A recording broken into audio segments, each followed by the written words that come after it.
Welcome to subtopic 4.3, Intermolecular Forces, aka IMF. There are three classes of intermolecular forces: van der Waals forces, dipole-dipole interactions, and hydrogen bonds. Going down this list, we find the interactions getting stronger and stronger. Van der Waals forces are the weakest, and hydrogen bonds are the strongest. Van der Waals forces happen between any pair of molecules, while dipole-dipole interactions only exist between polar molecules. Hydrogen bonds happen as a special case of dipole-dipole interactions. They require nitrogen, oxygen, or fluorine bonded to a hydrogen. The van der Waals forces are the result of temporary dipoles, whereas the other two are the result of permanent dipoles. Van der Waals forces are sometimes called London dispersion forces. These are named after scientists, not the city in Britain. Imagine we have two diatomic molecules of chlorine.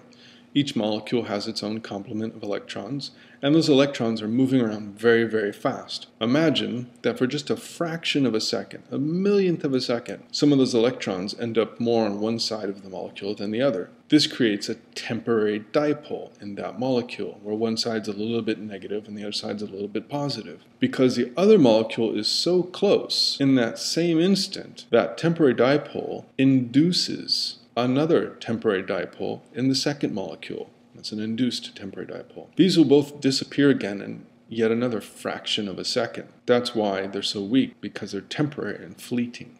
Larger molecules will have stronger van der Waals forces because a larger molecule is going to have more electrons, and more electrons means you can be more lopsided temporarily and have a stronger temporary dipole, which will induce a stronger temporary dipole in your neighbor.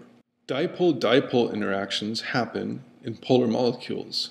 Here we have formaldehyde. Because it's polar, if you have a lot of them together, their positive and negative ends are attracted to each other. These are dipole-dipole interactions. Hydrogen bonds, being a special case of dipole-dipole interactions, also require polar molecules, and here we have ammonia. And that gets to what we need for a hydrogen bond: either nitrogen, oxygen, or fluorine bonded to hydrogen. It has to be N, O, or F because those are the three most electronegative elements. And it has to be hydrogen because that is the smallest element. Therefore, its partial charge, its lowercase delta plus, is concentrated in a relatively small area compared to any other polar bonds that might happen.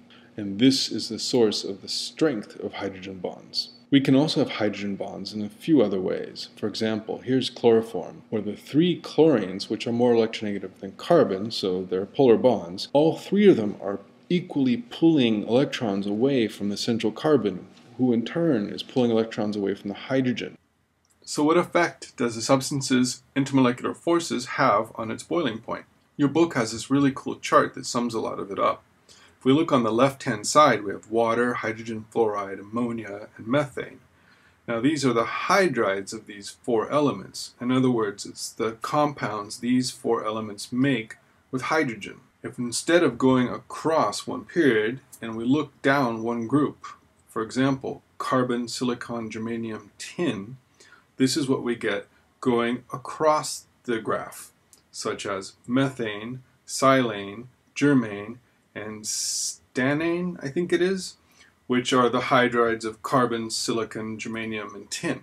If we look down group 6 instead, oxygen, sulfur, selenium, tellurium, we see that in the top line across. Hydrogen with oxygen, hydrogen with sulfur, hydrogen with selenium, and hydrogen with tellurium. The same thing applies to the orange and green line. Now let's look at what the table is showing us. We start on the far right-hand side and go to the left and stopping at period 3.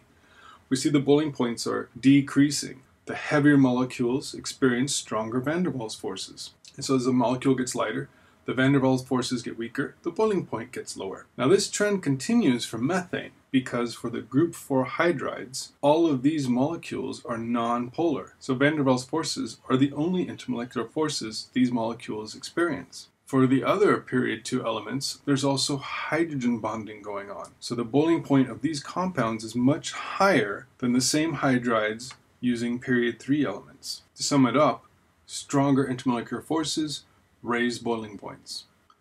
Now we can talk about why water is so special, specifically that it expands when it freezes, that ice floats. If we look at the Lewis structure, we we can see that water can make 2 hydrogen bonds. There's also 2 lone pairs on the oxygen. Each one of these lone pairs is good for making that connection on the other side of a hydrogen bond. Therefore, when water freezes, it can make a crystal where one water molecule is hydrogen bonded to 4 other partners, and this is what makes ice expand. We can use what we've learned to compare the boiling points of various hydrocarbons. And here we have ethanol followed by ethanal followed by propane. Now, propane is a nonpolar molecule, therefore only van der Waals forces hold them to each other.